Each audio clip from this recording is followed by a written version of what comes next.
Hello and welcome to Sky247.net presents Not Just Cricket. And I'm a very happy Gujarati bunny in the house.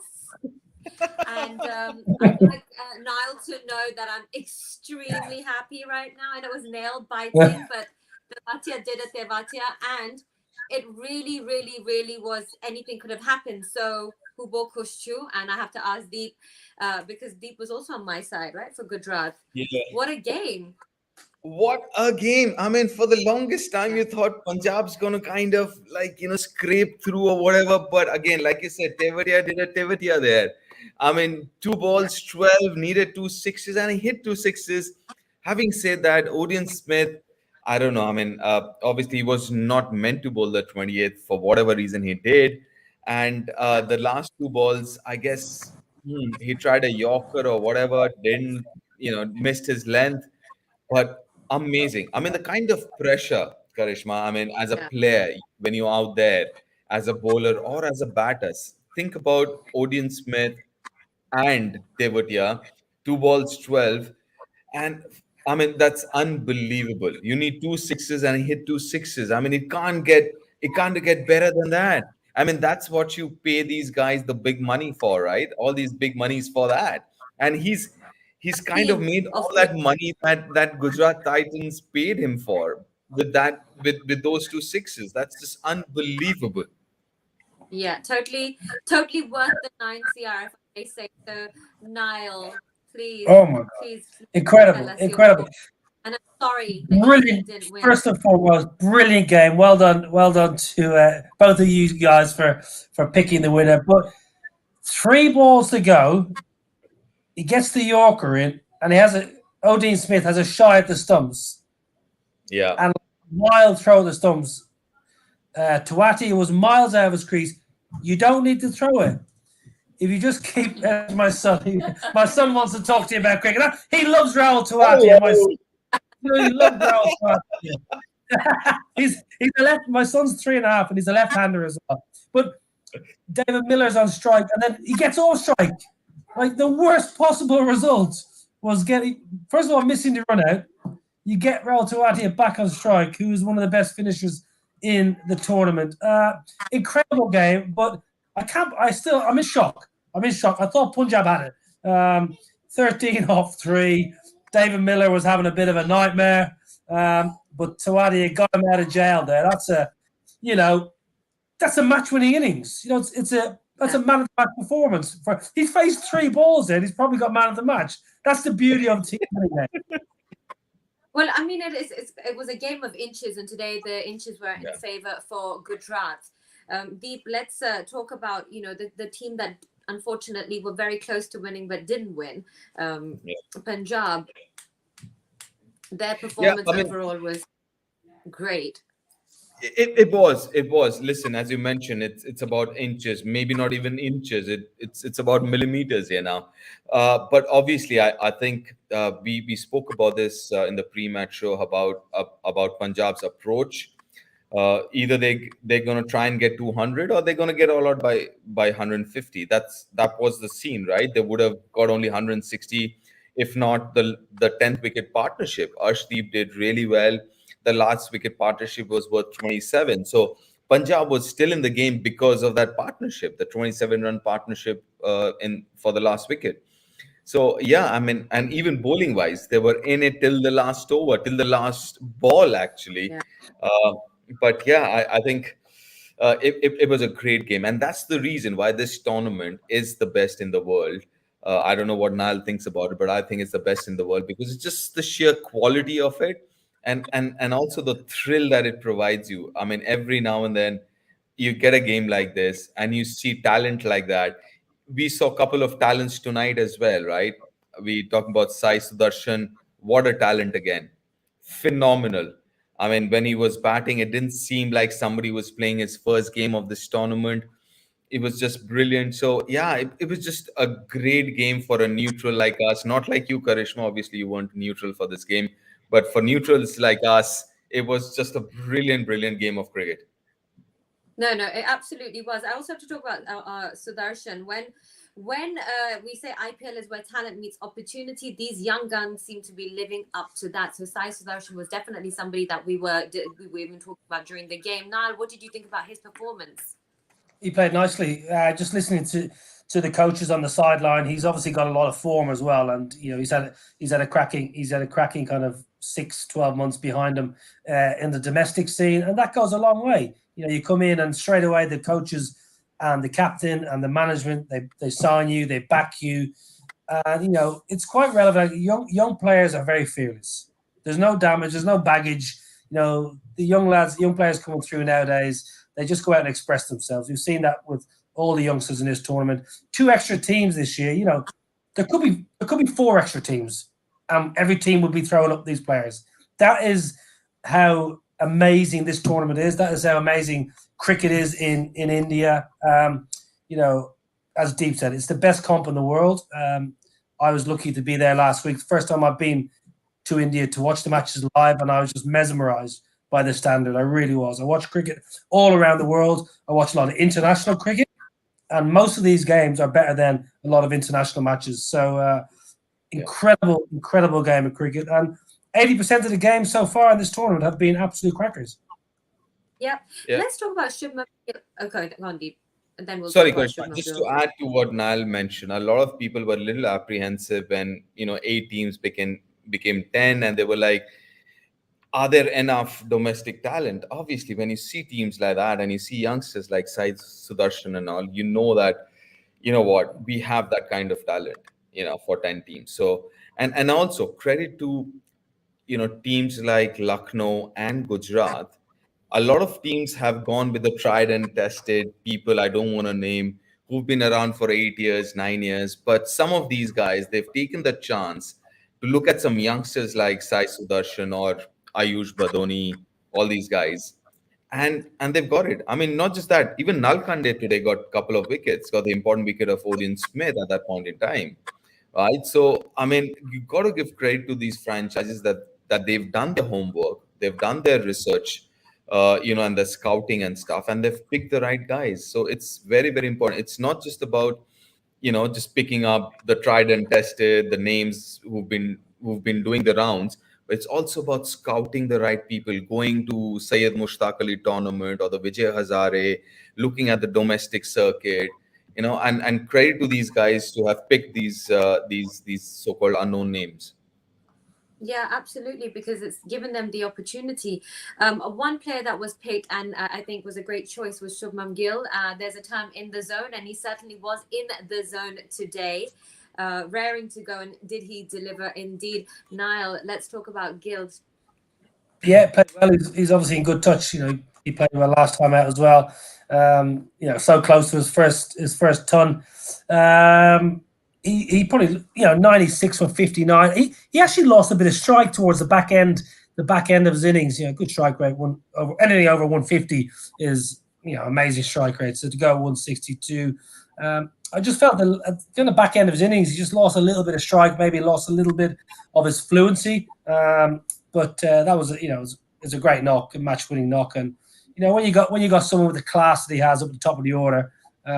He's gonna deliver more times than not. So I'm sure he'll be deep down. He's always gonna be disappointed you miss out on your ton, but got the points in the bag. So a big pat on the back for him. Played nicely, and he's just one of a number of players in that side that is delivering most. For the teams. So, that's the key. And I think what Deep said about the recruitment. I'm a big one for recruiting young talent. I think you got to look past. As he said, the tried and tested names who've been around a long time. And maybe by bringing these 2 new teams in and signing and these youngsters showing exactly what they can do, it might open the eyes to some of the bigger, inverted commas, more established franchises to go away from the norm. Because actually some of the bigger sides, the more well-known sides, are struggling now because they've gone with a little bit of the same old. So, full credit to the Gujarat and Lucknow as well. Yeah, absolutely. Let's talk about his timing. I mean, the symphony of when he bats, it is a delight to watch, Deep, isn't it? Yeah, I mean, that on-drive hit of Arshdeep, okay, that wasn't a drive. That was just maybe a forward defensive push, I think, I don't know, it was Arshdeep's first over or something, beautifully shaped. That was great delivery, right? Length ball, shaped nicely into the right hander. Just a little push and that timing, as you mentioned. I mean, that's just an amazing gift that he's got. Listen, I was just if I was playing against him, all I'd say was try and pitch it fuller to him. They obviously didn't Yeah. pull as many as they should have, maybe. But having said that, I mean, listen, this kid, I still remember him watching. Was it 2018, Niall, the under 19 World Cup? I think it was part of the Indian team under Yeah, 2018, right? yeah. And you could see that he's His goal special, was his right? captain. Yeah, and you knew it when you saw him at that level, like we've seen Brevis. We saw him in the last game.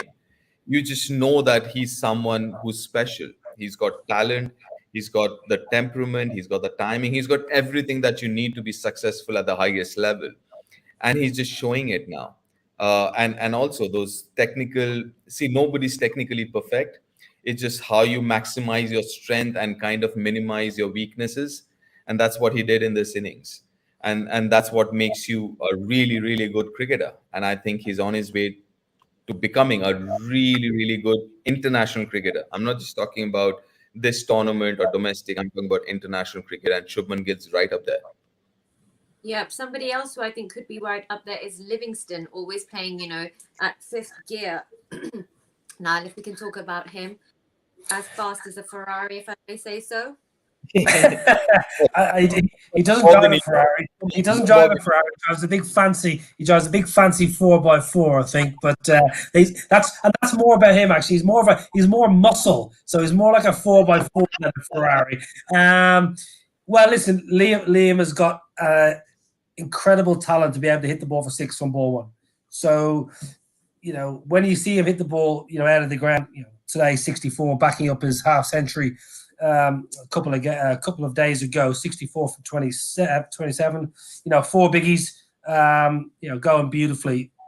Had a bit of a slow start to the campaign, but he's paying his franchise back now in massive dividends, striking at 190. They are incredible numbers to strike at 190. Okay, it's only 4 games in, but when you've got an ability to walk to the wicket, take guard, and hit the ball out of the ground with ease like he has. That's something it's not in everyone's DNA.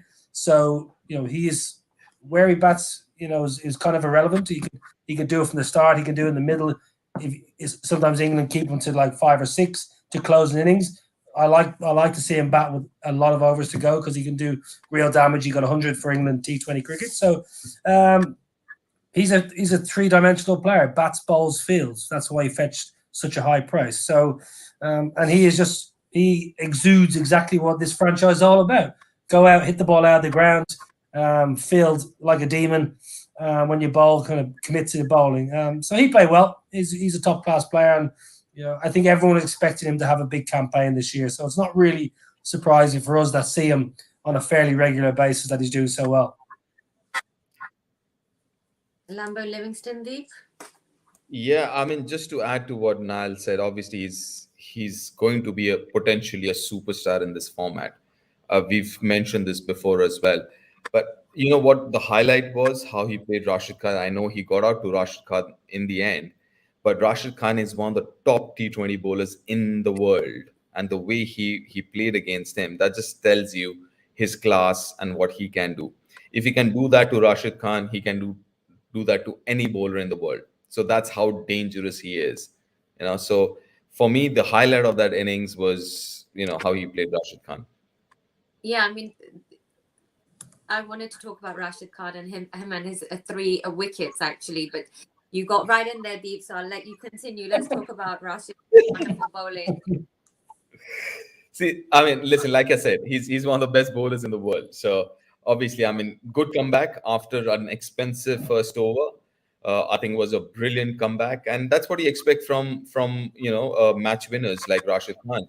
3 for 22 after that first over was absolutely brilliant.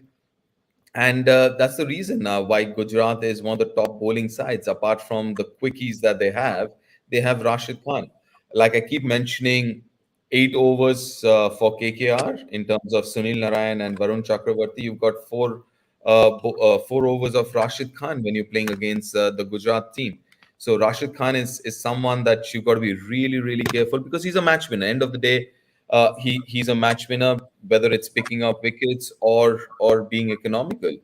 And the good part is, even if you someone like Rashid, with Sunil Narayan, you can get away being defensive.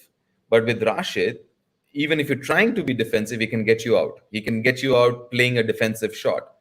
So that's the reason I think I rate Rashid Khan a little higher than some of the other bowlers in world cricket. Fair enough. Fair enough. Let's take a look at our numbers tracker, please.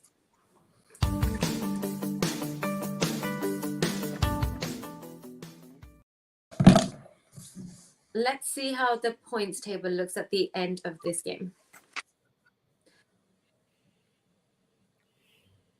Should make you let's happy, take the look Karishma. at the front. Gill is at number 2. Wow. Look at that And we have strike. them- Yeah. And that's our most wickets. Yuzi Rahul share. That's interesting, isn't it? There's a fight for. I mean, listen, there's a World Cup coming up, right? And there is a fight between Yuzi and Rahul Chair, who's going to be the leggy for the Indian team now, right? I mean, that's heating up. That fight there is heating up. And not one Bishnoi. overseas, in the top 5 of the bowlers. Obviously, this is Gujarat. 3 from 3. That is dream territory for the new franchise. For Punjab, I think that's the way things are going to go for Punjab. They're going to have a lot of exciting games, but they'll entertain us, but they may come out on the wrong side. I still think Punjab will be thereabouts at the back end for the top 4. I can't see Punjab winning the tournament. I think they might be just a little bit too inconsistent, but I think they'll be thereabouts, and they'll entertain us. For Ashish Nehra, this is, you could not have wished for a better start.